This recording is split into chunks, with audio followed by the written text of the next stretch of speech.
Well, hello out there in podcast land, and welcome back to another episode of Guilty Pleasures, the show where we celebrate the movies we love despite what critics, public opinion, or even our own God-given sense might tell us. I am your host, Lou Hare, on behalf of the Front Row Network, and I am very thrilled to be here. Before we get started, I want to clear something up about last month's episode, Death Becomes Her. Now, we recorded the show in October, and we talked about how great Death Becomes Her would be as a Broadway musical. 2 weeks before that show dropped, it was announced that Death Becomes Her is being turned into a Broadway musical. So there are two possible explanations of this. One, we're psychic and we predicted the future. Or two, Christian Chenoweth has hacked our YouTube page. I think it's option two, but I'm not sure. But anyway, so I wanted to clear that up from last episode. But let's get to this episode. This is a special episode because this is the first time you as an audience have chosen what movie we're going to cover on Guilty Pleasures, and you picked a good one. We've got a lot to get into. So before we get into this episode, I'm going to introduce our panel. First of all, joining me again is my lovely wife, who does not suffer from amnesia, married me willingly. She tries to forget our marriage, but to no avail. I've tried throwing myself off boats. Nothing has worked yet. So please welcome Donna Hare. Donna, welcome. Hello, thank you. And joining us again from our Very Brady Christmas episode back in December, rejoining us again. It was very special. It was very Brady.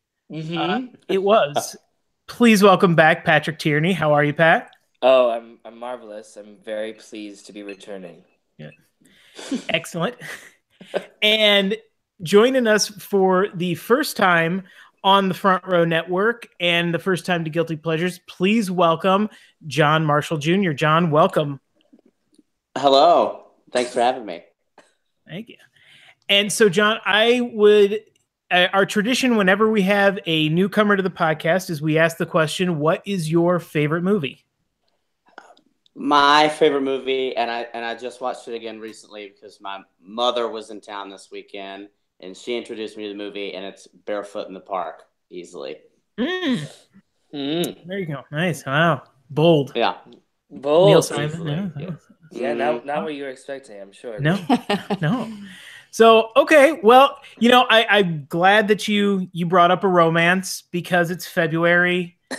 Ooh, Valentine's Day is upon us. Love is in the air. So, do you think that's what the people were thinking when they voted Overboard? Well, all of thinking that is a love story that I want to listen to and rewatch. And yes, because we chose 4 love-themed movies for the poll, but this one dominated. Yeah. It won handily, I might add. So clearly, this is the love story to end all love stories. I think it's pretty indisputable at this point. I was a little surprised that it won by such a large margin. Yes, almost. But delighted, thrilled yes. that it did. Can people vote more than once? No, on Twitter, unless you hack into somebody else's account, once you vote, there's no rigging. This was a clean election. But good. Yes. So no, it beat out She's All That, which came in second place. For those of you, first of all, thank you all who participated in the Twitter poll. We are going to bring it back. I think this is going to be kind of an every other month thing. And for those of you who are disappointed that She's All That didn't win, maybe down the road we'll do a second chance poll. Who knows? We'll see. But for now, let's focus on the winner of this month's poll, and that was the 1987 romantic comedy Overboard. A quick plot summary, very quick because we got a lot to get into, but in a nutshell, when a rich heiress is struck with amnesia, she is taken in by a crude carpenter who convinces her she is his wife and mother to his 4 children. That that's how they sold it, right? I'm sure. Because when I remember it, that's what I think of. I gloss over the rough edges. And then a month or so ago, when you were recapping what the story was really about in 2017 language, I was quite surprised that, yes, this was a beloved classic movie. It still is. It's funny. This movie celebrated its 30th anniversary, and there are articles about it because people still enjoy it. But what's interesting about it, and one of the reasons we're talking about it here on Guilty Pleasures, is it was not incredibly well received when it first came out. It made $26.7 million off a $22 million budget, so it barely makes a profit. It's got a Rotten Tomatoes score of 46%, so it's right down the middle. The other year. But it does have a IMDb score of 6.8, which makes it the highest rated movie we have done yet on Guilty Pleasures at 6.8. It is the new leader, and I think I'm going to have a rule before we do a movie. We can't do anything higher than a 7. I think if we're 7 or above, we're kind of stretching the parameters. But so, okay, before we get into maybe why opinion of this movie has shifted in a lot of different ways over the past 30 years, let's go back and let's start with first impressions of this movie. And Patrick, I'll start with you. What's your first memories of watching Overboard? Oh, that's I love that question. I think I actually was just told John one of my favorite memories. I told him like a half hour ago. Was spoiler alert? Was I was probably 11, and one of the many times watching it with my parents. My parents are also big Overboard fans. They introduced me to it naturally. And I remember distinctly one of the viewings being very uncomfortable when the brief, though intense, sexual encounter happens between Goldie Hawn and Kurt Russell, and being like, "Oh my God, I'm watching them have intercourse, and my parents are 5 feet away from me, and I'm 11 years old, and this is tough." But then we watched it recently, and it's so brief. But obviously, like when you're 11, you're like, that this is really uncomfortable if you're sitting with your parents. But what did we also say? Like it's still, it's brief, but for the time, like it's a little. Her legs are in the air. Her legs are in. Can we say that? Is that okay? Yeah. Yes. We're gonna say a lot worse, I think, in the next hour. So okay. I think you're okay with that. Okay. But yeah, we noted that her legs were in the air. Mm-hmm. Like they just didn't care. Like they just. It was a bold move, but that's like the thing that sticks out the most to me is the uncomfortable feeling while watching it. Yeah, it's the uncomfortable feeling while watching it. Little did you know, 30 years later, you might have uncomfortable feelings watching this movie for altogether different reasons. Right. Yeah. Awesome. Okay. How about you, John? I feel like I remember it being on TV all the time, like in the late 90s, early 2000s, probably. And I just remember all of the kids. Like, I think then I couldn't even remember I couldn't have told you what the story was. I would have just remembered that all the kids were like cool hellions. So role models you wanted to go right.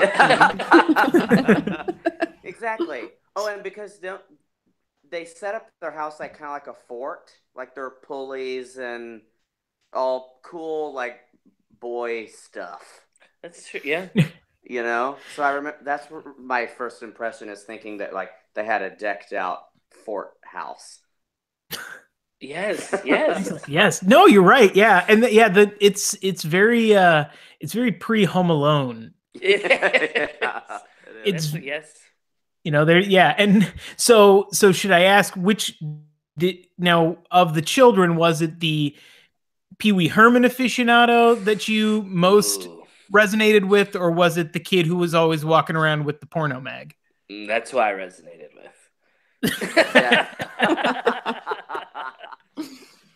Well, I feel like the little Pee Wee Herman is that's you. Kind of the most memorable, and I also remember like I never forget the line that Golion says like later when she meets him for the first time, and she's like, "A falsetto child." So yeah, I guess I probably remember him the most. But who's that other kid actor? He did like a bunch of kid. Oh, of big fame? Yes. Yeah. Jared Rushton. I knew you knew the name. I knew that you did. Yes. This is my life, people. I barely remember my child's name on a good day, but I can tell you other children about Jared Rushton. And yes, from Big and Honey, I Shrunk the Kids fame. Yes. Oh, yes. I knew there was another big one. He's the only of these four kids that actually does anything beyond this. Right. The Pee Wee Herman kid, has a brief role in Home Alone. He is the kid who gets mistaken for Macaulay Culkin when they're doing the head count.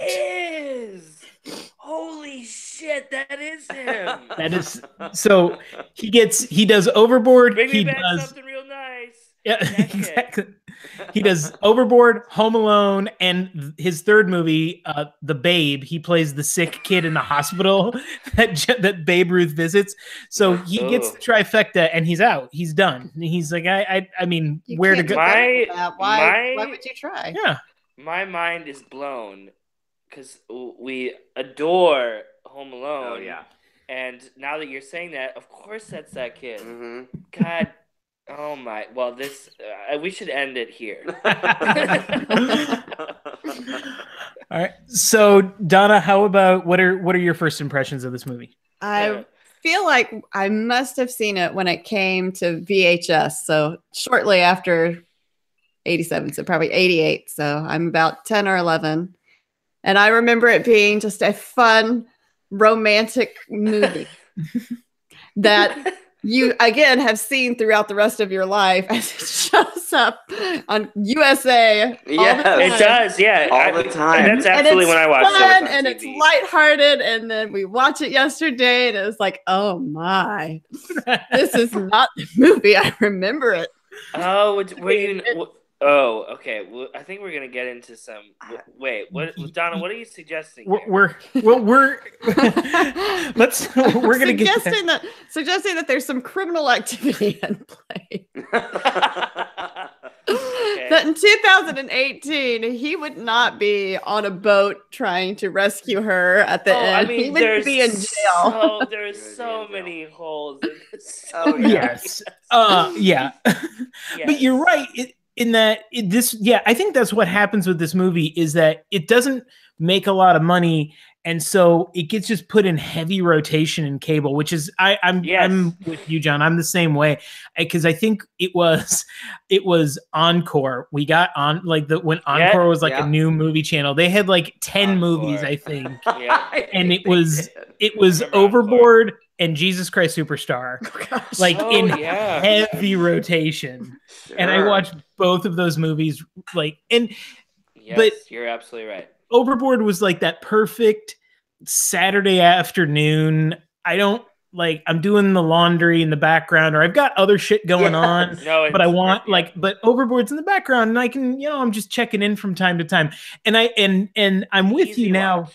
Yeah, it's a very easy watch, but it's pick up and leave. It's like a chapter book. You can just pick it right back up 20 years later. Oh yeah, mm-hmm. Yeah, and then exactly. And I think that's the best way to watch it because I think to sit and give it your full attention, especially in a modern context, I don't advise. I think because there's a lot we're going to get into with it, but before we get there, let's start off with, okay, obviously we all grew up being fans of this movie. So what, I'll start with you guys with Patrick and John. What stood out to you that endeared this movie to you? Oh, I mean, what endeared it to me, I mean, the first things that come to my mind are the. I mean, God, I'm like afraid of like giving away the ending. I can do that here. I don't know. I'm like afraid of saying. Spoiler alert for a 30-year-old movie. I think we're. Yeah, I think we're okay. I'm like, oh, can I say what happens in the end? But what endears it to me, what I immediately think is that it ends how you want it to end.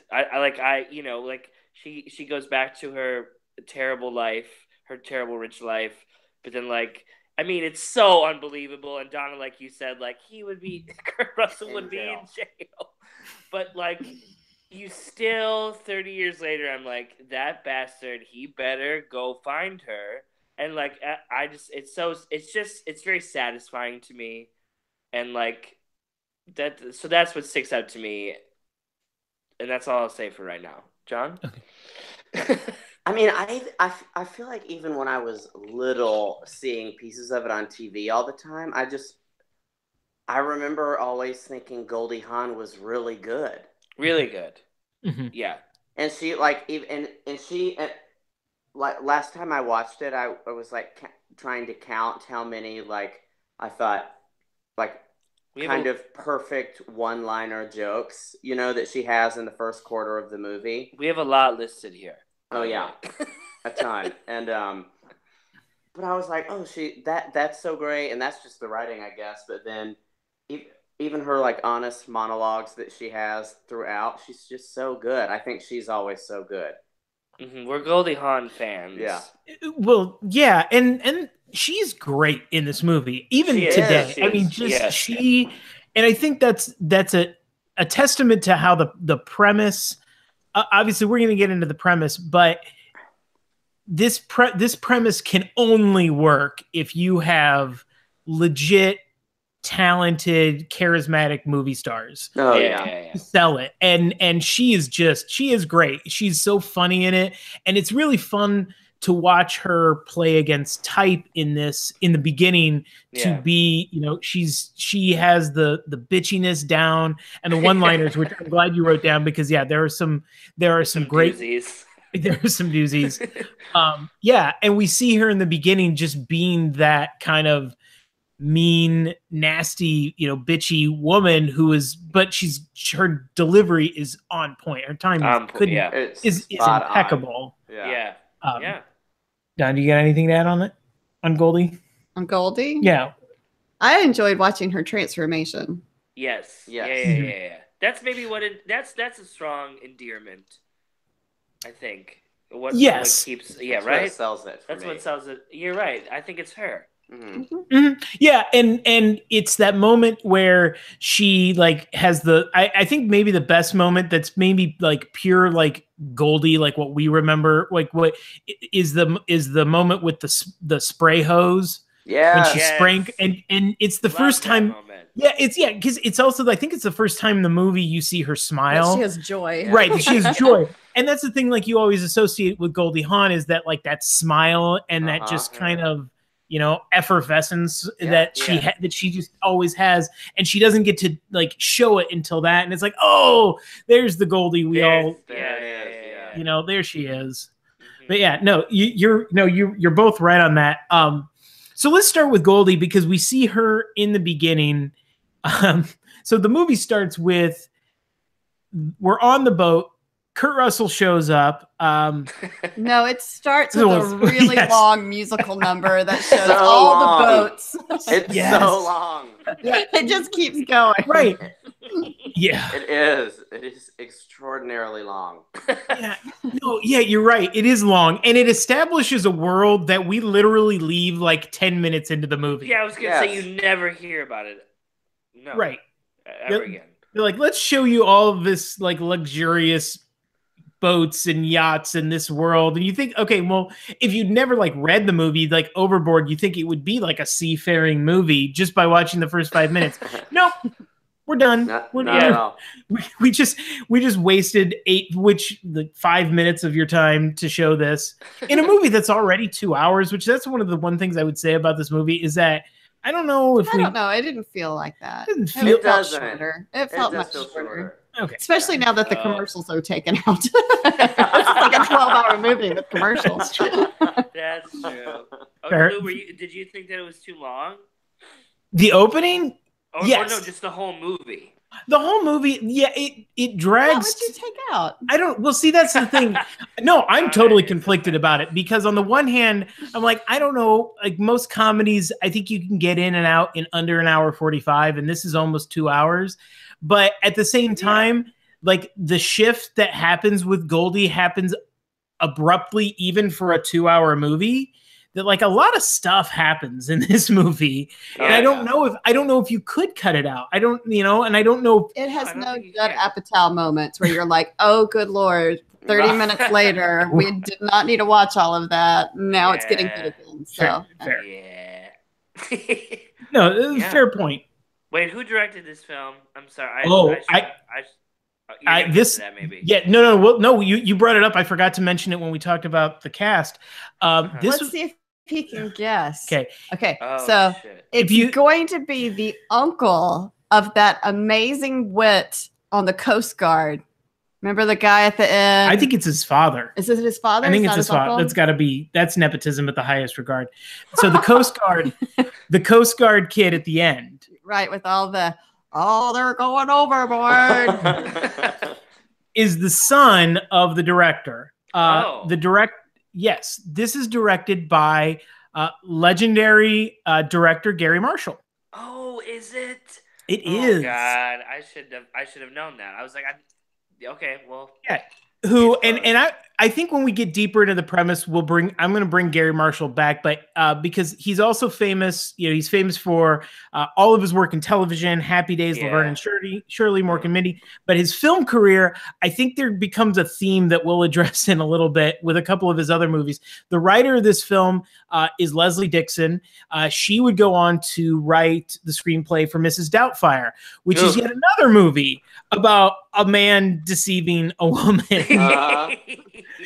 in order to win back his family. Yeah, in order to save his family. True.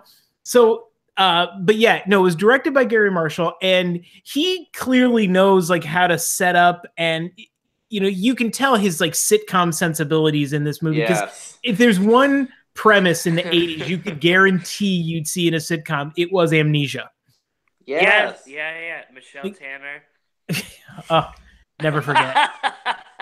I know my audience. You hit me right in the feels there. Yeah, no.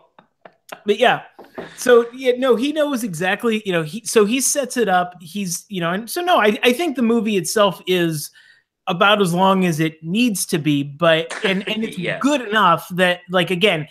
Because Kurt and Goldie are in almost every scene of this movie. Yeah. So there isn't a lot of filler. So I can't fault it for that. But we do, it just that credit scene does take a lot of time to set up. But once we get there, we get Kurt Russell and Goldie Hawn. In some amazingly high cut bathing suits. Like it was obscenely high to see how high cut those bathing suits were. I was uncomfortable. Does it the one that she wears that's a thong to set up the whole birthmark thing? Isn't it like zebra or something, but also a flesh? Flesh toned in the back, yes. So that it's just the little patch in the back. Yeah, so it's just like a tiny zebra triangle above her butt crack. Yeah. Yes. Very tasteful. Extremely. You talk about, Patrick, you talked about being uncomfortable watching the sex scene with your parents. I was uncomfortable seeing Goldie Hawn in those bathing suits sitting next to my wife. I was uncomfortable next to myself. It's like that is I understand that. They were uncomfortable. Yeah, no, and I would love to know if in a non-HD world, if you could see the nude part of the suit, or if you're meant to. Are we not? You're meant. Are we meant to? Because otherwise, it would just be this piece of fabric her butt's holding up. Yeah, glued to the. Yeah, I think you're meant to see it. Okay, but I think so too. but those are some high cuts. Yes, I mean the 80 was known for high cut, but good grief, that is you get high. I mean, she had to have that surgically removed. I love too that there's no like in all of the rich people costuming. There's no like subtlety. It goes like full on into the theatrical realm. It doesn't try to be like what a rich person would have actually worn then. It was like just extraordinarily huge, crazy costumes. Yeah. I even pointed out, like, what's her name? Katherine Hellman was there. And I was like, in this huge dress. And I was like, who would have worn that? I was like, oh, wait, no. She's getting her portrait taken. That's quite all right. That's right. That makes it so much better now. The rich people in this movie are just clearly meant to be broad, crude stereotypes because they're all the bad guys. As are the lower class people. Well, forgive me for not knowing this. Is Katherine Hellman still alive? We had to look that up today. She is. She is now. She is. Yes. She is 89 years old. She turns 89 this year. Wow. So I know that Roddy McDowell and what's his name, Edward Herman. Yes. They are both gone. Yeah. Correct. R.I.P. R.I.P. Yeah. Edward Herman passed away about 4 years ago, and Roddy McDowell died about. I looked this up. He died in 1998. He's been a long time, a while ago. Wow. But yeah, Katherine Hellman. She's still alive. Still alive, kicking, and she's still working. She's one of the Cars in the Cars franchise. She is. Yes. Well, who's the boss now? Clearly, it's Nona. Well done. Yeah. Okay, thank you. Well, and since we're talking about her, this is one of the things I do enjoy about the movie is all of the secondary characters are so broad crushing it. Crushing it. Who's that other guy? He's in Wayne's World. The friend. The country friend. Yes. Yeah. Billy Bad Billy Pratt. Yes. Yes. Played by Mike Haggerty. Of course, yes. Yes. He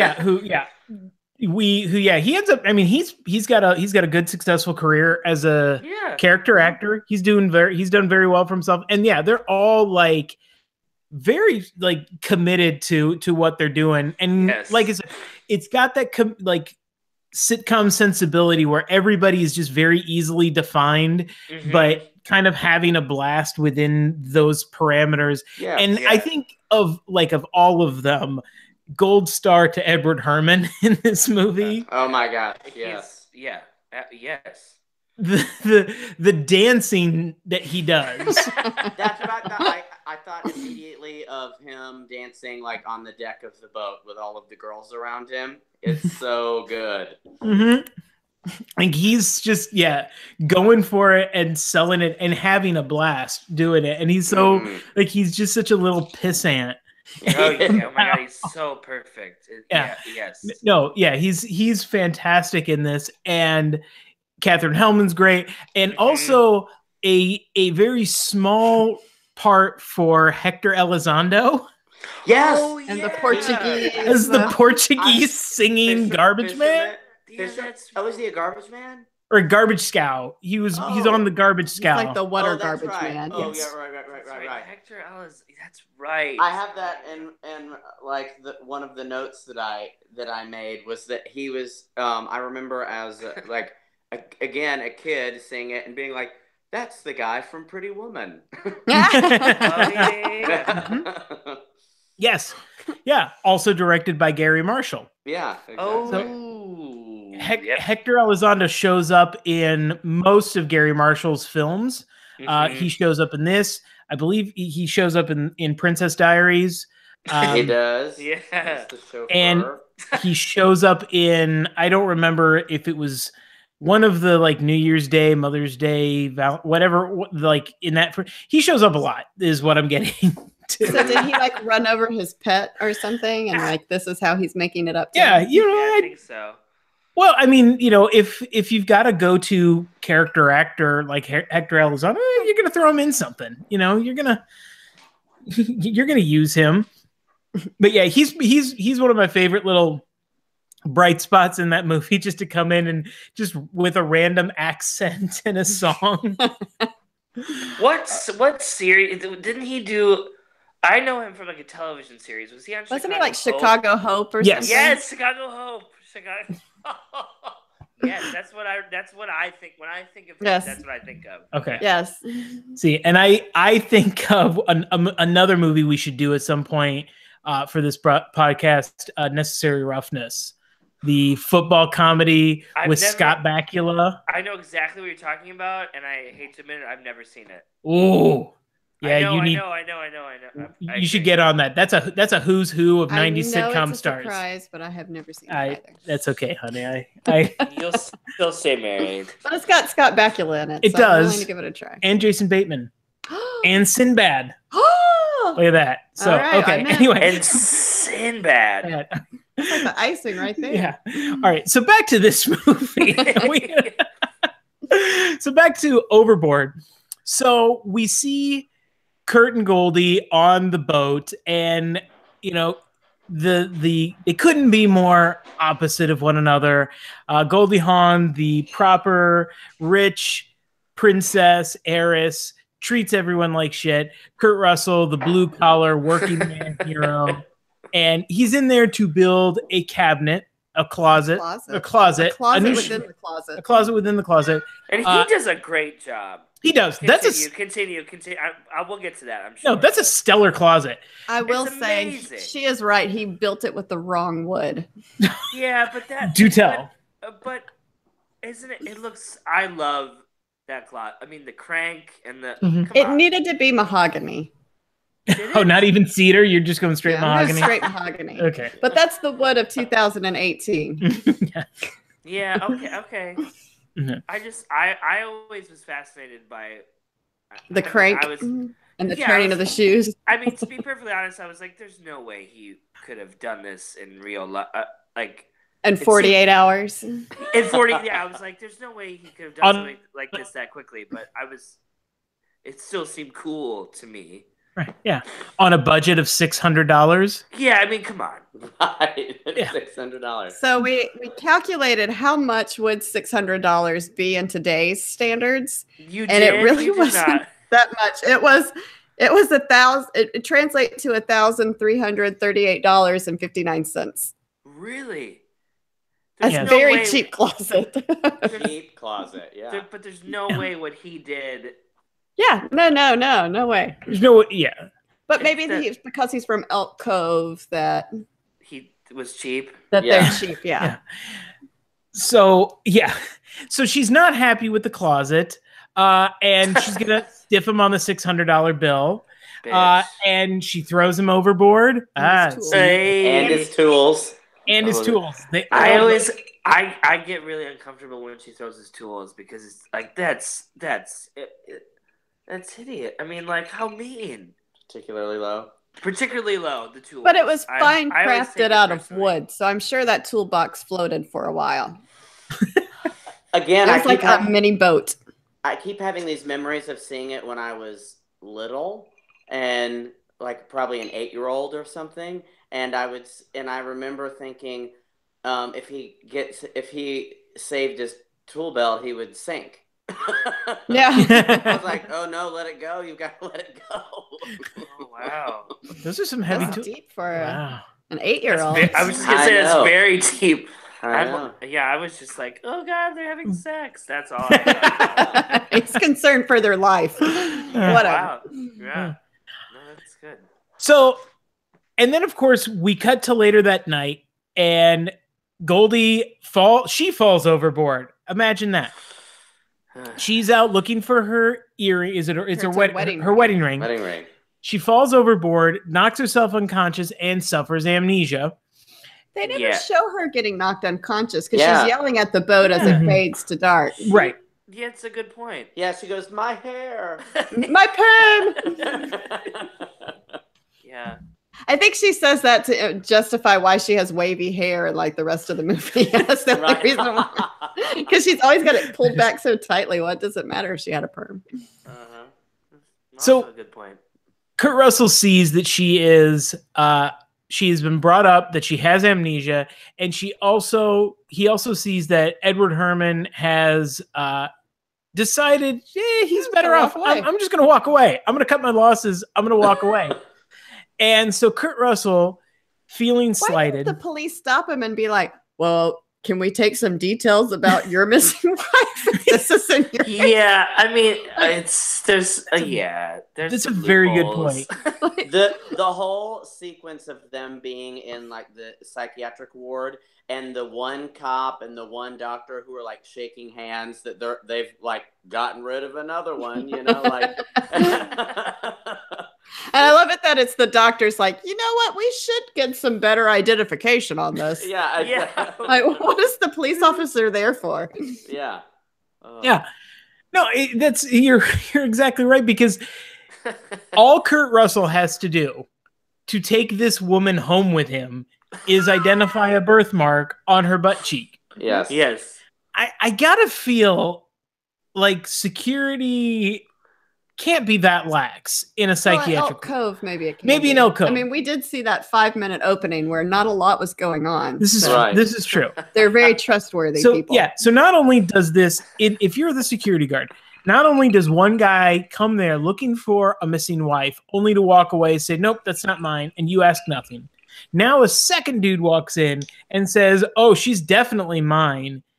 But the woman says, no, I've never seen him, and says, I know about this birthmark on her cheek, which we know because of the very high cut babies. Very high, yeah. And he's just allowed to go home with her. She's allowed to just leave. He's allowed to take her home and bring her into the family. Well, in the 1980s, that was, proof. Like, that was it. Here's a birthmark on your body that not everybody sees. Yeah. Like that was enough. Birth certificate. Yeah. I mean, what else? What in reality would he have had to do? I feel like in reality, maybe like provide like a marriage license or something. Yeah, okay. But that wouldn't even have a photo. She would have to have some kind of document photo. Right, something. photo ID of some sort. Yeah, he would probably have to produce some sort of like photographic evidence or some sort of like legal tender. Because look up her medical records to see that he was her husband. Right. Because I mean, in theory, if all it takes is knowing she's got a birthmark on her ass, like any dude who's ever, hung out with her or been with her could, just show up. Hey, yep, this is mine. But maybe if she wasn't such a hot mess of a, human being, like they would have taken more time. So the moral of the story is, if you're a horrible human being, it really doesn't matter. You get to go with the first person who guesses your birthmark. What's another? Doesn't she argue with them and she says something like, "I don't know who I am, but I'm sure I have a good lawyer," or something like that. Yes. Yeah, which I love about her. Like, she's got amnesia, but she remembers enough to get the rich bitch. Right, I don't know who I am, but I still know I'm better than all of you. Right. Yeah. So Kurt Russell gets to take her home, and this is where the movie gets really dicey. Yes. Yeah. So Kurt Russell's grand scheme to get his $600 back is, I'm going to take this woman home. I'm going to convince her that she is my wife. The mother of my 4 children. The mother of my 4 children. And I'm going to make her my indentured servant until my $600 has been paid, which he calculates $25 a day. Which is 55. What was it? $51 a day at 2018 money. So. Still, yeah. Wow, okay, yeah. Yeah, it equates in his math 2 months of indentured servitude. At the rate of $25 a day. Yes. It is. It's dirt cheap. I mean, it is slave wages. It is yes. And this is where, I mean, the movie is so interesting when you watch it now from a modern perspective, because there's so much to the. I remember we were watching this last night, and the first sequence of bringing her home, I almost felt like I was watching like a horror movie. It is so with her in her fantastic. garbage suit. Yes.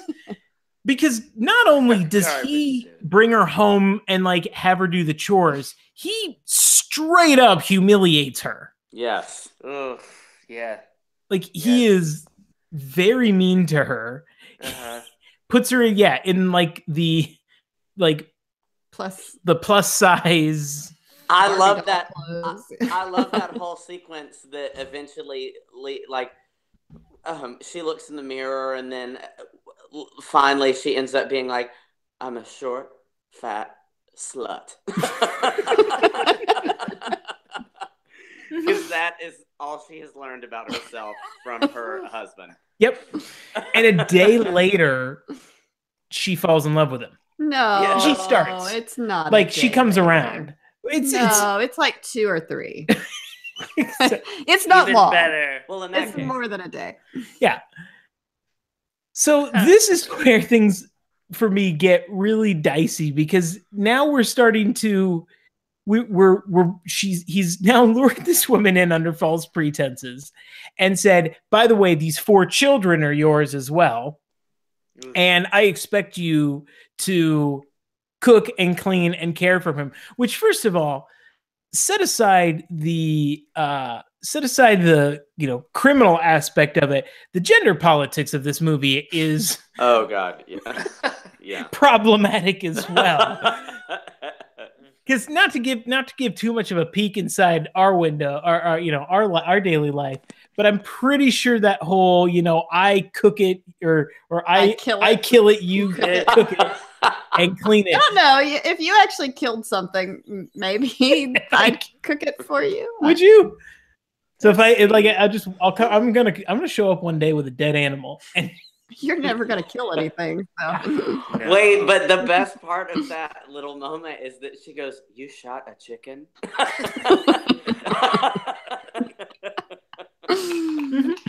Oh, shoot. Yeah. And so it's just his issue because his Dean, Kurt Russell's character, is a widower. The wife has been dead for 3 years and they've had to move. They're in this new town. Which is odd because he has a best friend. Like, did the best friend move with him? Yeah, they're really tight for having just been in the town. Hey, it's okay. Go kidnap a woman and make her your indentured slave. I'm cool with that. We've known each other for 3 weeks? Cool. Well, and it's not just him, it's the whole town. That was the other thing that got me is that who in this town isn't alarmed by there's this brand new woman. Now, this is my question. Who was on the news? Everybody in the town has seen her and now she's hanging out with Dean. No one so there's one of 2 reasons. Either A, no one questions it, or B, everyone's in on it.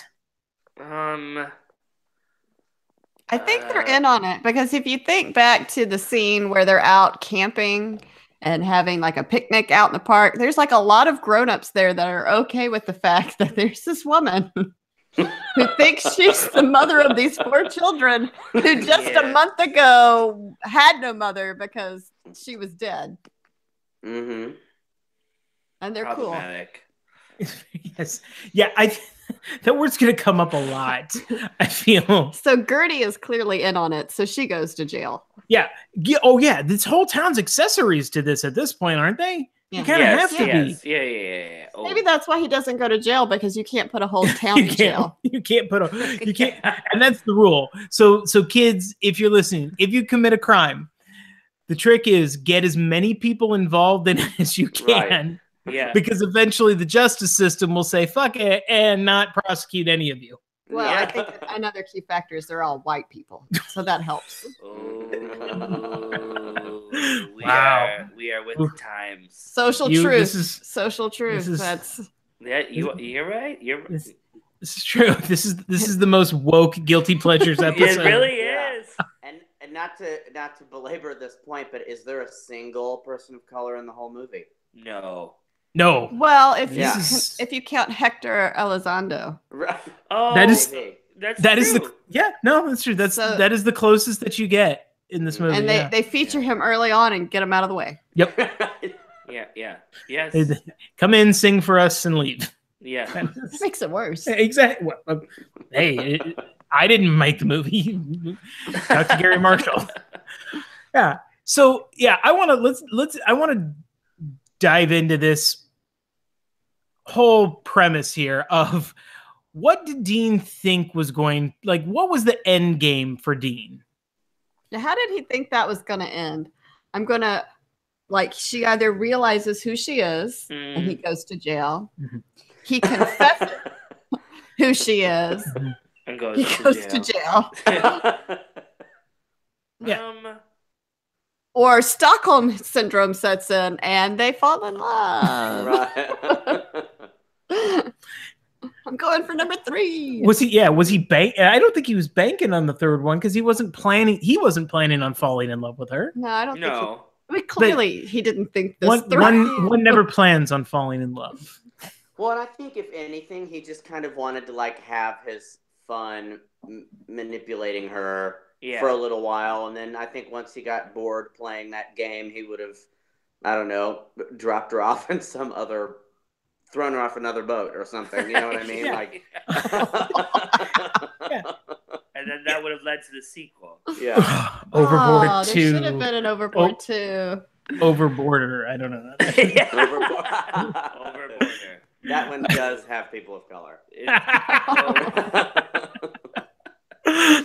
Yeah, because does he tell her who she really is, or does he just, like you say, pass her along and say, no, you're not ours, but I don't know who you are, and let her move on to the next town? And this is like a pilot for a series where she just goes from town to town. Yeah. It's like a really weird quantum leap. Quantum leap.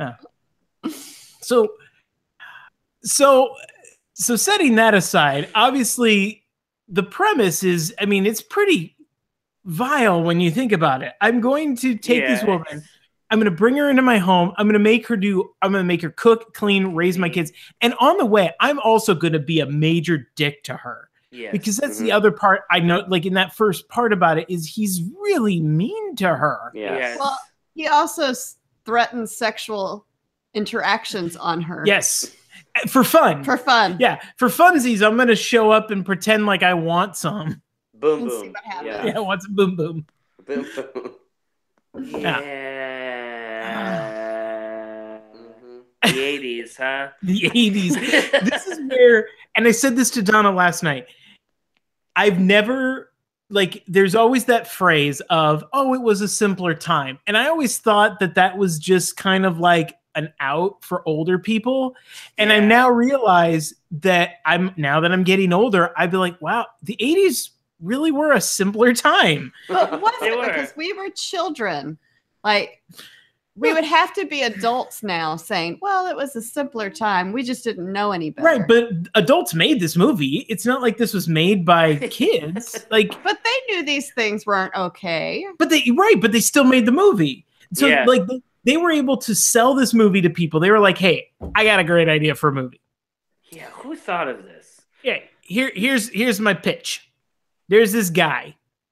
He gets stiff for $600, but the girl gets amnesia, so he's gonna bring her home. When you say $600, it really drives it home. It really devalues the whole movie. But continue. She's gonna cook for him. She's gonna clean for him. He's gonna make her think they're married, but eventually they're gonna fall in love. Yeah. And no one in the room's thinking, "Wait a minute, no." So did Harvey Weinstein he backed this? Probably. Right? No, it's like, yeah, it fits to my roles with women. This is weird. We're deep in the weeds now. We are. We really are. But no, I agree. I think but that's what I mean by what I say. I think it was a simpler time because this was something that I just don't think people thought about things the way we think about things now. I mean, I think we're just more in tune to certain ideas, and this is one of those that it's like, okay, something like this, if you think about it, and that's why again it goes back to it's a great Saturday afternoon laundry movie because you shouldn't think about this movie because if you do, if you think too long, it gets creepy. Yeah. No, Really? you're right.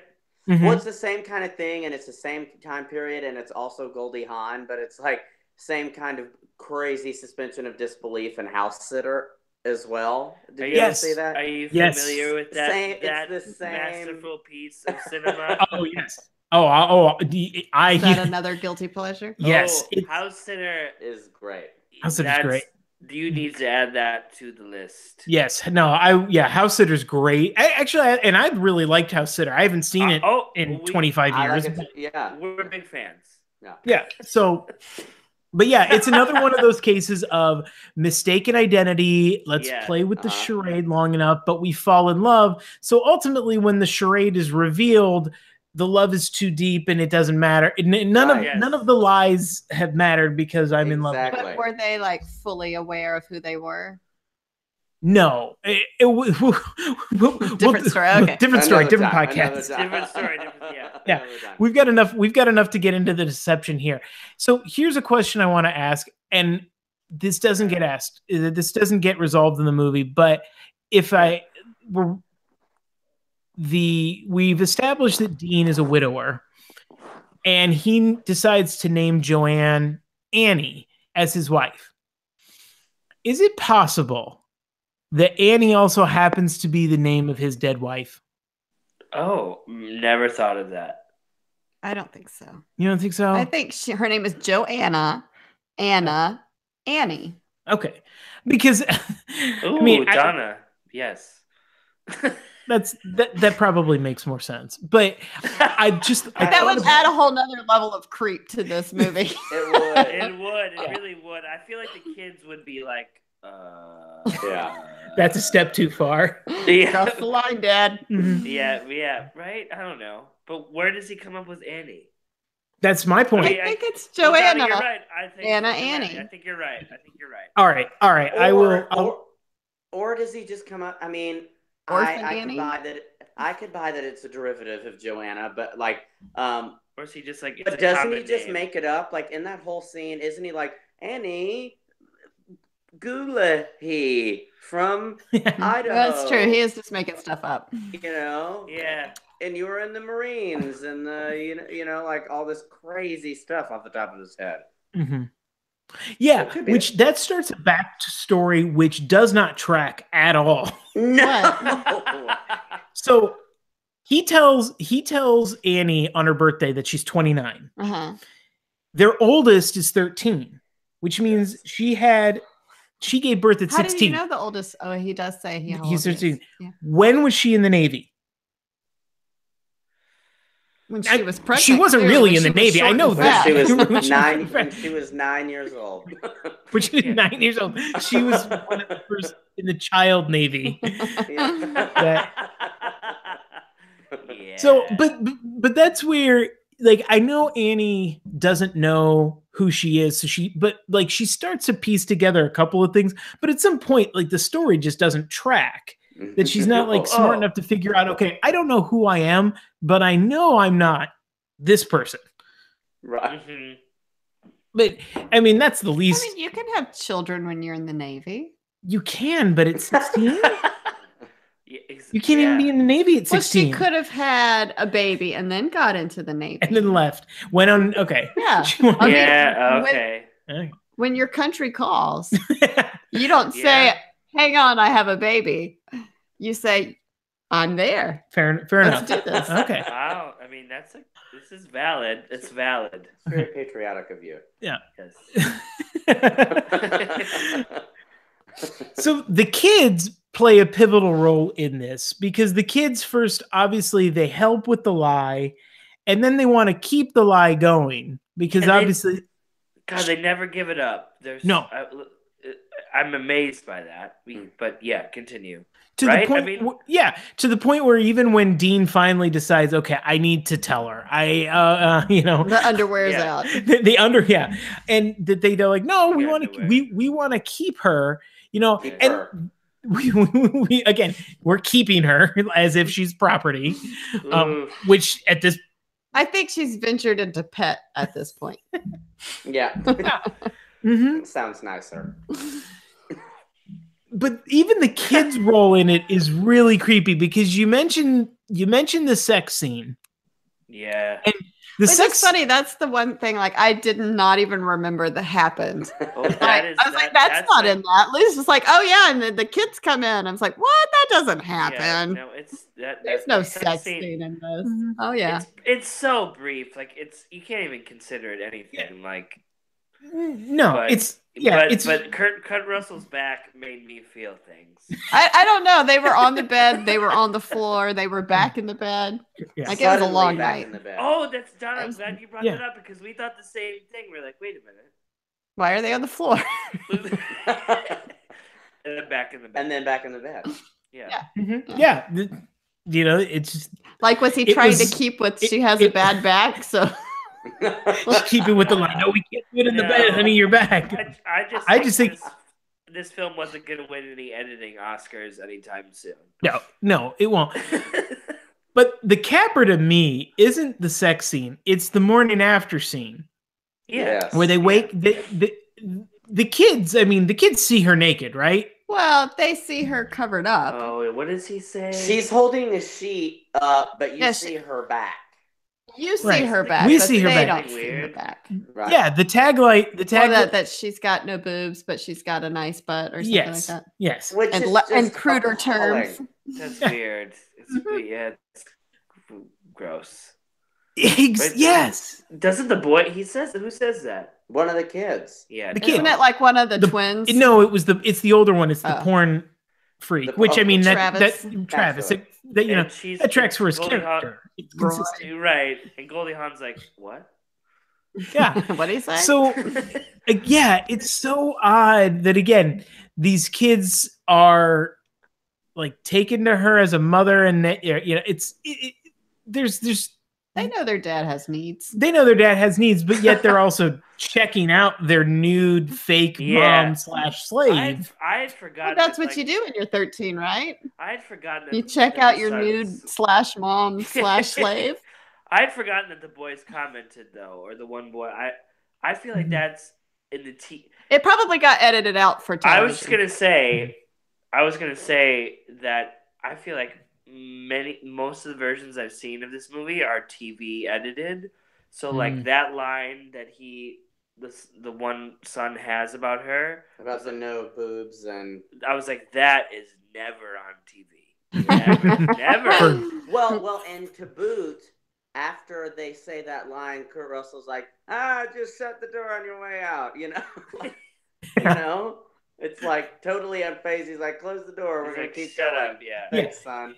Right. Yeah. He doesn't discipline them at all for that, or get weirded out. No one's fazed by it but Goldie. And of course she is. And that's the thing. Dean in general is just he's a bad person. I'm gonna say it.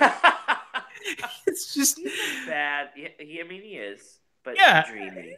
Dreamy. But that's the whole point. Is that in the hands of any other actor, I think this movie falls really flat because I think only Kurt Russell could pull this role off, and not because he's very charming. Yes, he's very handsome. Yes, he does that. Great hair, and always looks like he's wearing eyeliner. Always. Hey, anyone else? You gotta get those eyes to pop. You do. Always looks like Yeah, that. and he does what I still do to this day if I've ever wear a tank top, which is that whole squeeze it down. He does, and her memory is triggered by his boobs. My memory is triggered by his boobs. Mm-hmm.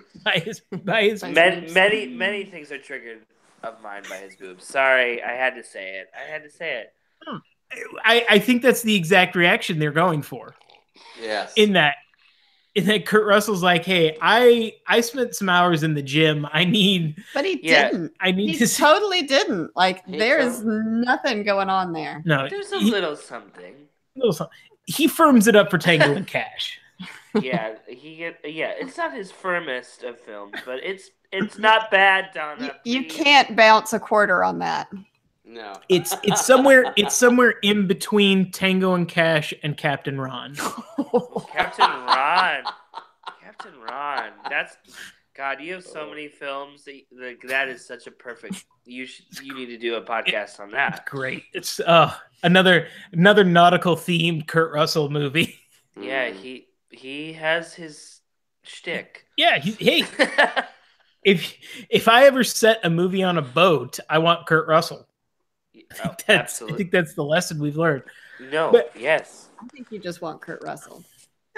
Kurt Russell is a very charming actor. Movie, you want him in he's a charming actor. He's a very charming actor. And the funny thing is he's never been like a huge like box office star, but he's always been. But I don't know anybody who doesn't like stuff. Yeah. Right, he's always solid. Everyone's always happy to see him, and he's very charming in this. He's never gonna get an Oscar. I don't think he's. You're never gonna see him nominated for anything.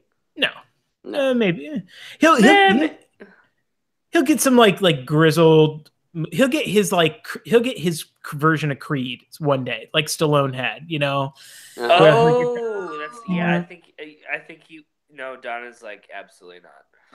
What movie is he gonna like? What's gonna be his Creed? I don't know. Tango and Cash 2. I don't know. Yeah. Well, Captain Ron: The Return. I don't know.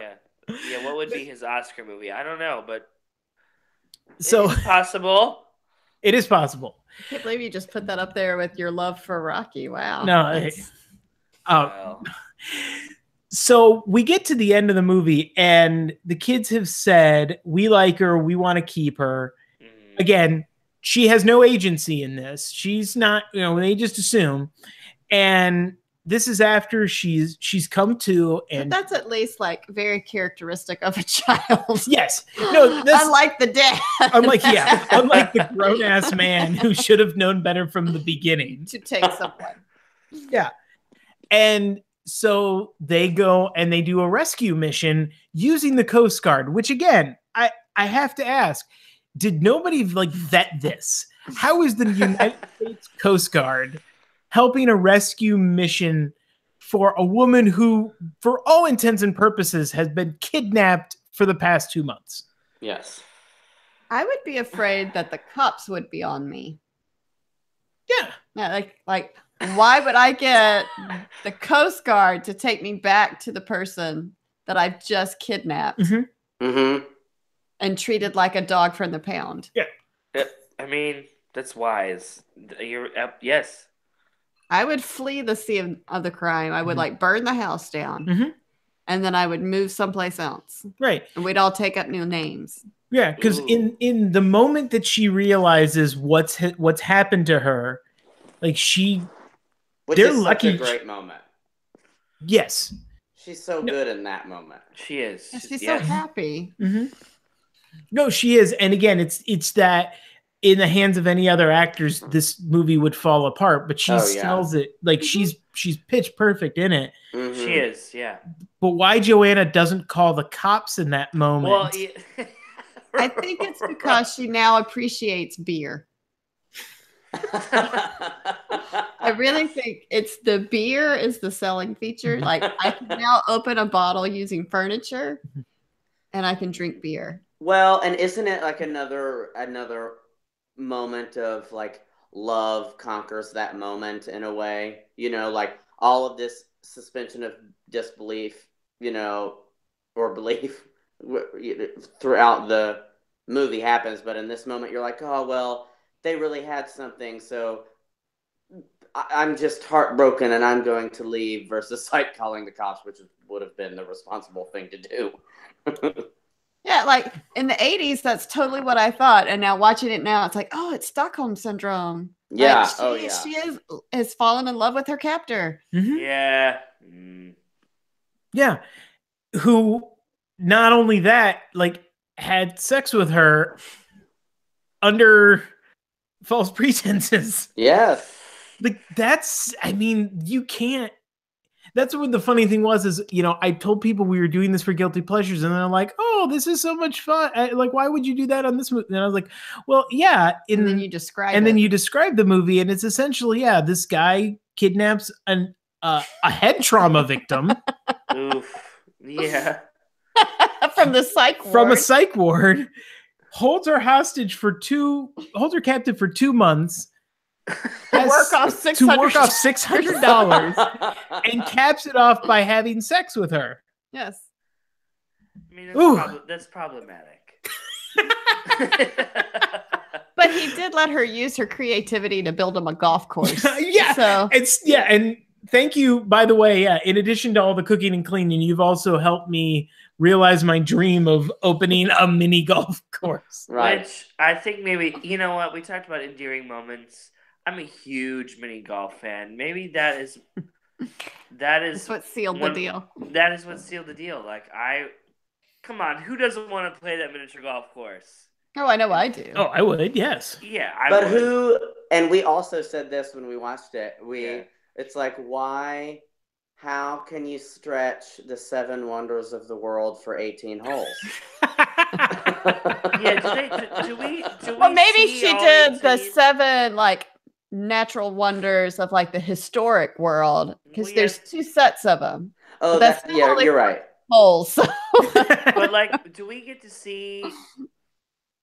This sounds really graphic, but do we get to see all 18 holes?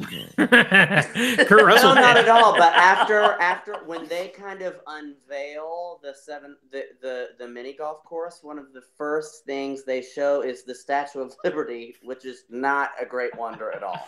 Yeah, but maybe they took some liberty with the other 11 holes. And don't they in 2 or 3 lines go like, whoa, but what else could we add? Right? Don't they say something, or am I making that up? No, I think that's what like kicks off the montage of building. I love that montage. There's some good montages in this movie. Oh, what? Yes, 100%. It's the 80s. It's the 80s. You can't have a good 80s movie without a montage. That's a good point. I didn't even. Yeah, you're right. Because you're right. Because another 80s montage that I love is, I think. Well, I should get into it, but Tootsie has great montages. That's all. I won't talk about it. Yeah, that movie's too highbrow for this podcast. It is. Sorry. Yeah. But talk about that. Oh, that's actually another problematic movie we can get into. But majorly. But yes, you're right. But yeah, so yeah, we have this kind of like cockamamie mini golf subplot, which maybe like I think if there's one thing you could cut out of this movie, maybe that's it. I would just edit it in the right order. Because if you notice, everyone's playing mini golf and then they go and cut the ribbon.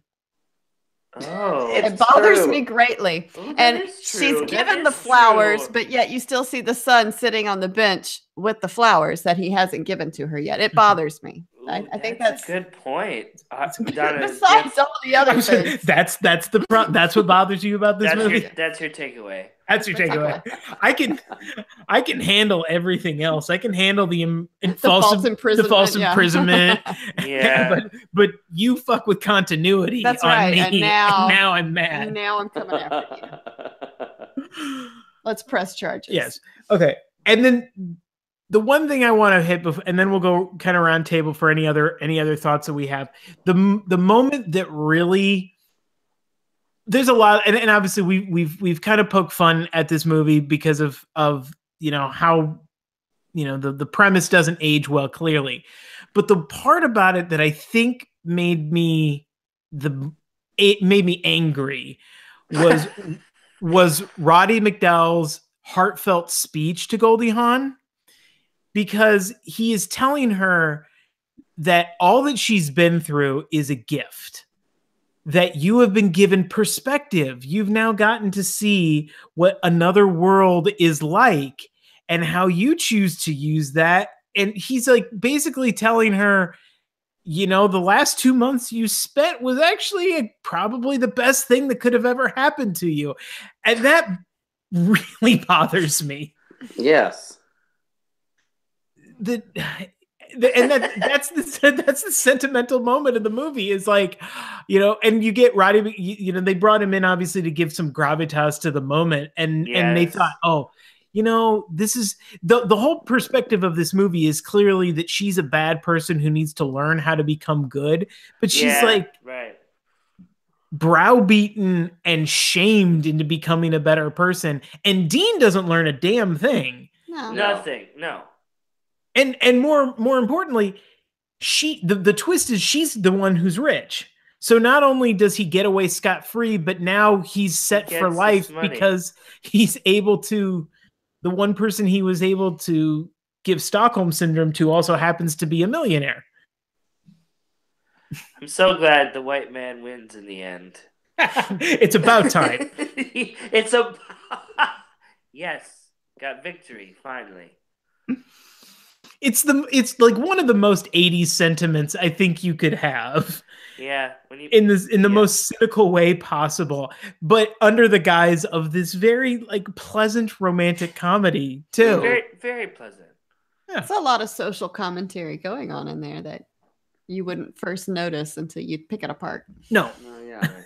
And that's why we're here. That's what we're doing here. Okay, so before we move on to the next thing, does anybody have any moments or lines or anything that they want to point out that they particularly liked or didn't like, or I got on my soapbox about Roddy McDowall's speech. Does anybody have any moments they want to touch on? I mean, I think Goldie Hawn gets. I mean, she is the main character, so she gets all the juicy stuff in the movie, but like. Even her drop the mic moment about with the teacher / principal, great scene. About the poison oak, like that's also that's great too, and that's you kind of see her like finding her ground as a non-rich bitch, yeah, and actually standing up for the caring family about someone other than herself. I also love the fact that she knows what poison oak looks like. Right. Yes. Yeah. That's true. That is, how does she know? No way she's ever had it. Yeah. Huh. All right. Patrick, you got anything? All I'll say is I'm very satisfied every time I watch the movie. I'm so satisfied by the cleaning job she does to that home. Yes, it's amazing, and there's flowers everywhere. Isn't it so satisfying? I know that's so simple, but like every time I see the movie, I always look forward to like when she. What part I'm talking about? Like when they just like pan and like. Yeah, everything's in its place. Everything's in its place. And there are flowers everywhere. And there are flowers everywhere. And it's so satisfying. And to go back to montages, that is the best one. Like, I mean, I can watch her hit that washing machine with an axe over and over again.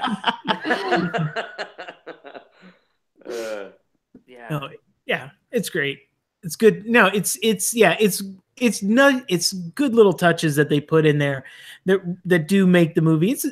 It's a well-made movie. I don't think there's any really arguing about that it's except for the one editing except for one editing. Yeah, that editing issue. That's a good. I didn't even think about that, but you're absolutely right. one content. Hey, maybe that was intentional. You never know. Maybe he felt. So true though. Yeah, like that's right. Bad. But okay, yes. Anywho. So Donna, do you have any other moments or anything that stood out that we haven't touched on yet? I think we've touched on pretty much everything. I mean, the idea that she's out there with a chainsaw cutting wood.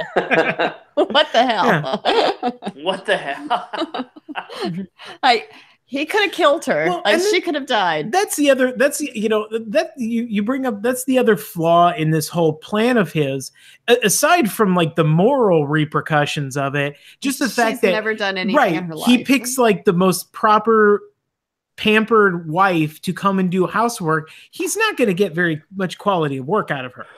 Exactly. Like, what does he think she's gonna do? Yeah. Clean his house and make it spectacular. Yeah, Like, she figures She does. She figures it out in 2 months. Yeah, I guess. she's but every woman. It's all in her. Yeah. yeah, this is a real proud moment for feminism. Oh, real. Yeah. So okay, so before we get to our guilt meter, we've got one other thing to bring up. So we've talked a lot about how this movie may or may not hold up by 2018 standards. Oh. So Yes. Patrick and I talked about this. John, Donna, I don't think either of you are aware of this. I don't think they are. Are you aware that there is a remake? No! You're kidding. I didn't That is- not know either, because we would have talked about it if What? he did know. That's why I didn't think he did, because he would have said something. It is opening April 20th. I was about to say who are the actors? Oh, See. you're about to see, because we are about to do a immediate reaction to the trailer. Oh my god. We are about to watch the trailer for the remake, the 2018 remake of Overboard. So, for those of you who still called Overboard, and it's still called Overboard, they don't change the title. So, for those of you who are listening to this, I'm going to tell you, go to YouTube. You can find this online. I'm going to give you a countdown. And you guys can see this right now? yeah. Okay. Here we go. You can see it. All right. We're just going to watch this real quick. In 3, 2, 1.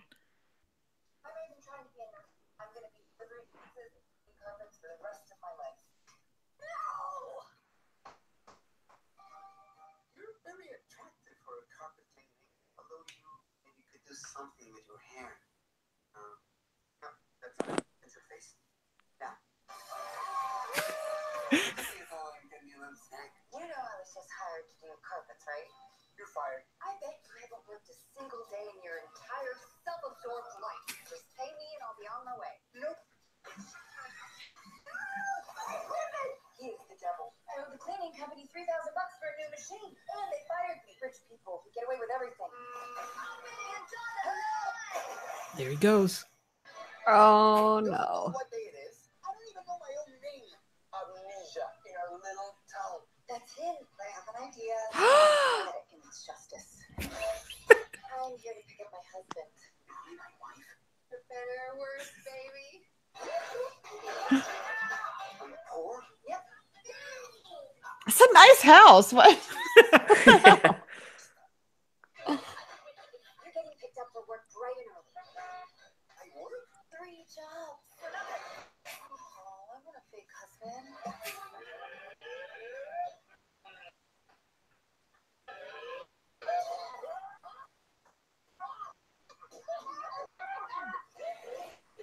How was your first day?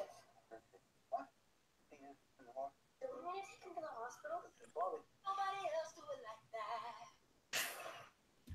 April 20th, folks. Wow. 420. 420. Wow. So somebody thought that this premise was a good enough idea to bring back 30 years later. I mean, Lou, I didn't know about this until earlier today. Well, how long have you? How long When have you did been you- keeping this from me? Yeah, how long did you know? I've known for several months. Oh, Um, is that what prompted you to want to do Overboard? No, it was one that prompted me to put it on the poll just to see if it would win, because I felt it would be timely. Yeah. But the concept of the movie itself, because I do think it's a movie that's gone from being beloved to maybe more of a guilty pleasure when you think about the Yeah. movie. But no. I figured, I kind of assumed, I thought it would be a good thing to put on the poll right about now. Because yes, this is coming out April 20th. So for those of you who didn't watch the trailer, if you can hear it, it is essentially the exact same plot of Overboard with the genders reversed. So I pose the question to this panel: does that matter? I think what's problematic about it is like it should matter. It should, like, the premise is like everything we just said about the premise in regard to the original version still holds true even with the sexes reversed. Yeah, like Anna Faris should be arrested. You know, like, so all of that still holds true. The only thing that I think is a little tricky about it, I mean, I think that is the main point, but I do think it's problematic that because they flipped the script a little, it is somehow acceptable, because they could have never made it the old way now. No. That movie gets shut down on day one if it's the same gender roles. Right. Yeah. Exactly. But flipping it still doesn't make it okay. The same problems exist. But you. I'm just hoping in 30 years from now that this movie just stops being made, because I mean, as we see in this one, the white lady has enslaved a person of a different nationality and ethnicity. I did notice that. Like, I was like, can we stop with that? Yeah, like, so in 30 years, that will be what's different. So we've replaced the icky gender politics with icky racial issues. Yes. Racial politics. That was one of the first things I noticed in this new trailer was like, oh, they've switched it. Like, yes, like John said, like, because you couldn't do it the other way now, and that's good. They switched it. Like, yeah, like a woman's gonna stick it to the man, and why did they need to make it a man of color? Why? Like, because you know a white woman can't one up a white man, so let's not do that. Exactly. It's like, were they initially thinking like, oh, like, we're going to like put a person of color in this because like you should, like, that's like they want to make the movie diverse, and like I feel like I think there's a problem still. Yes, if I give it the benefit of the doubt, because Eva Longoria is in this, and this is her production company that is spearheading this. Okay. So I think it's her desire, because I believe the male lead is a star in Mexico, I believe. Okay. So Great. they felt that maybe that brought it some appeal without maybe necessarily Really, we want to enslave the Mexicans. Is he going to build her a wall? I mean, is that what he's building? Please tell me that's not what he's building. This movie is either the worst thing for 2018 or the best thing for 2018. But obviously, like, Eva Longoria didn't think about that. No. She just was like, oh no, this will be, I mean, yeah, I don't think that occurred to her. Why put him in construction? Please. I know.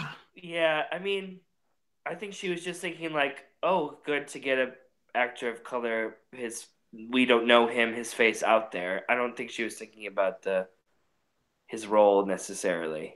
No. Right? I think that's the given. And I think also because I don't think you remake this movie thinking that, I don't know if you can think that the premise of the movie is problematic and then still choose to remake it. You're right? Yes. I think you figure, okay, the movie itself was beloved, and it's a silly premise, yes, but it's a premise. It's a movie that people still talk about and have regard for. Like, I'll say, I mean, you know, for everything we've talked about it, and we'll get to the ratings in a minute. If it's on TV, you know, it's not like I'm going to turn it off because I'm offended by it now. You know, it's not that kind of a thing. It's just, why choose to retell a story that maybe you could at least look at the original and say, and what were the flaws? Right. Yeah. Right. It was a simpler time. You don't get to do that in 2018. You don't get to say 2018 will be a simpler time for 2048. Yes.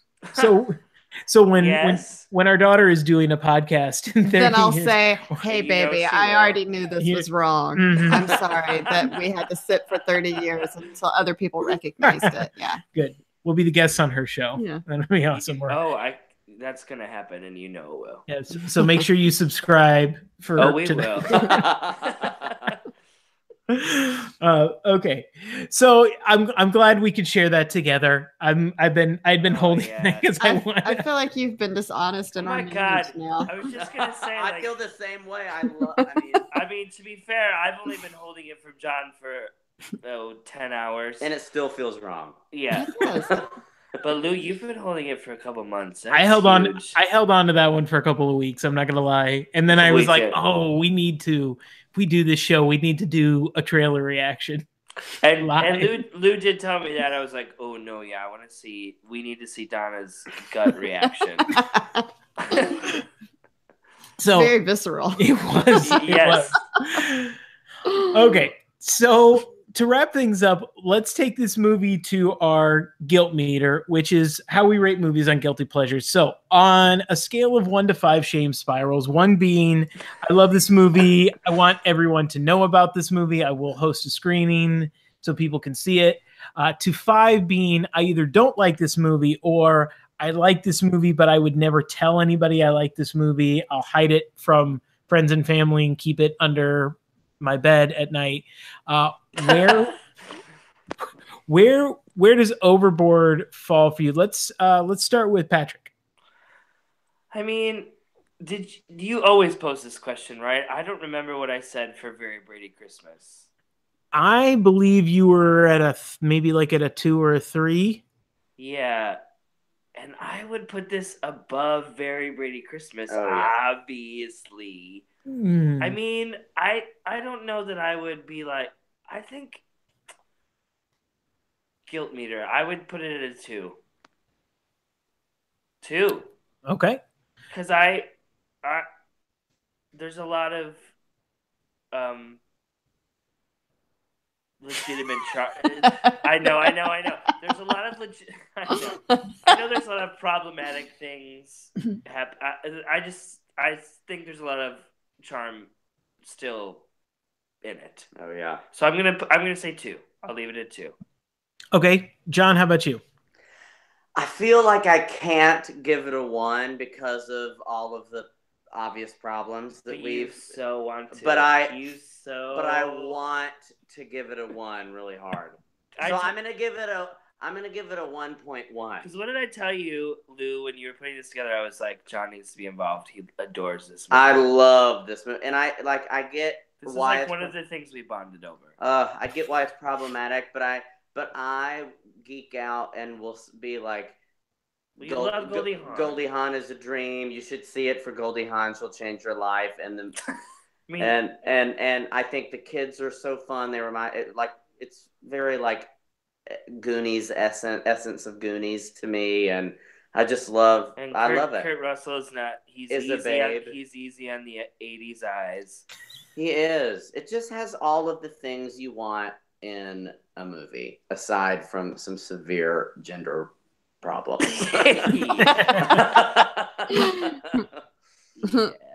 All right, Donna, what say you?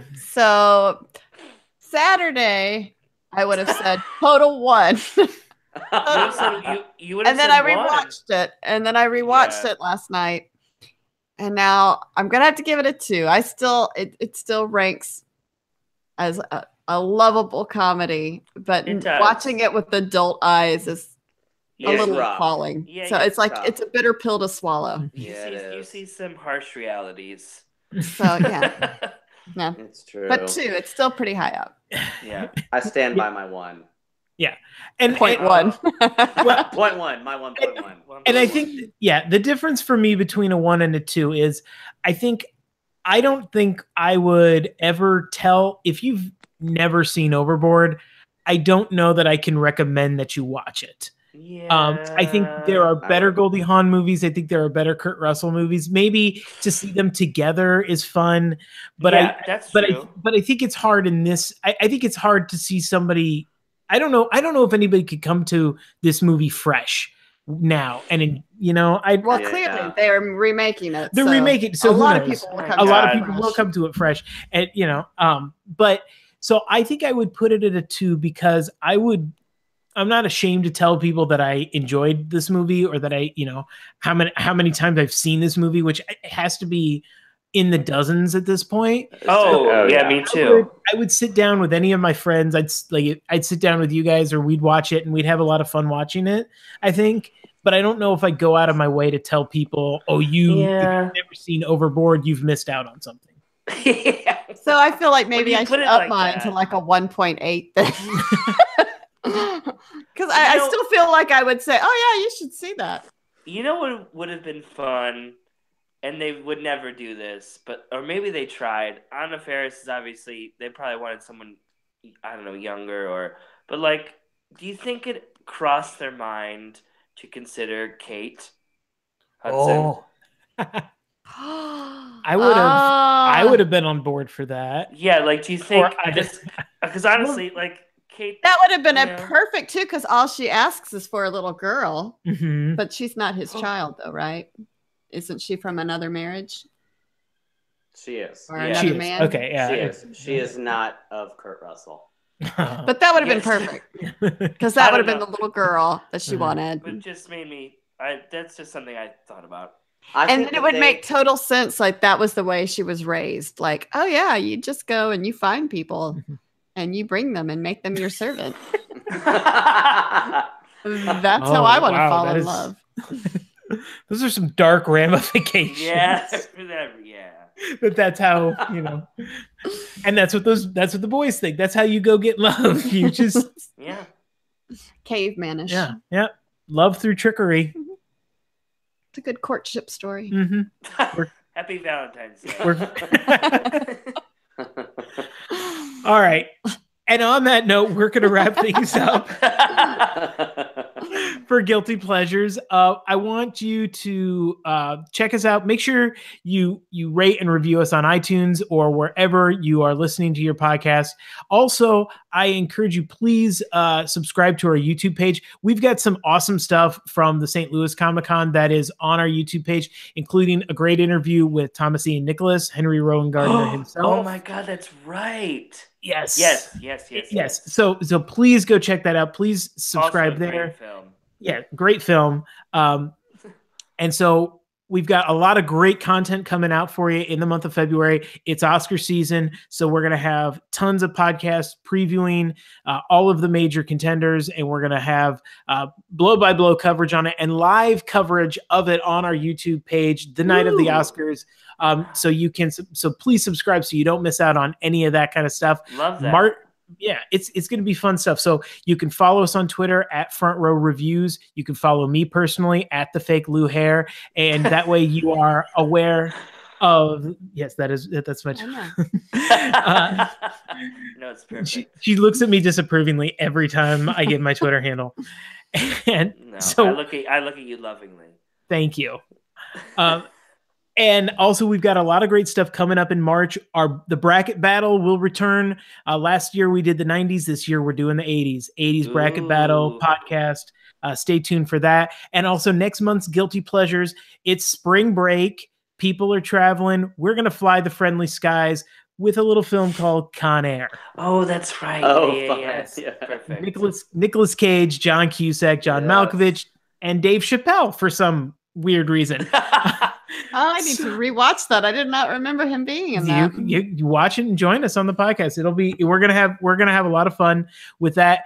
Find us on Facebook, make comments, let us know what you think about the movie, the remake, this podcast, whatever. Who knows? Maybe we'll all, if we're bored in April, we'll go. We should all go see the remake of Overboard and come back and do. Yes, absolutely. I won't. Please. I think. I don't think so. Donna's like, Donna's Donna's like, I'm busy. I'll be smoking a joint that day. I'll find something to do. Yeah, that's typically how she spends her 420. I'll be falling off my yacht. Yeah, yes.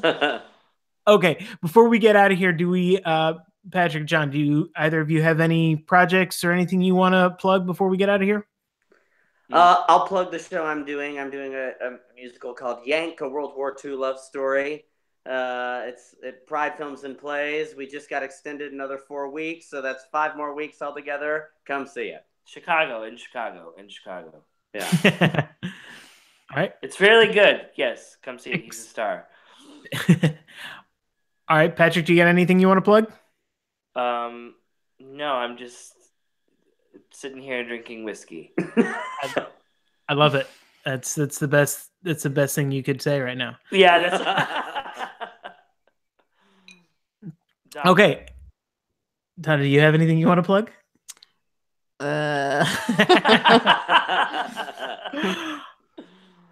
All right. So that's going to wrap it up for this edition of Guilty Pleasures. Thank you for joining us. Thank you. And so for all of us here in the front row, I'm Lou Hare. I'm Donna here. Patrick Kearney. John Marshall Jr. And as always, we'll see you in the front row.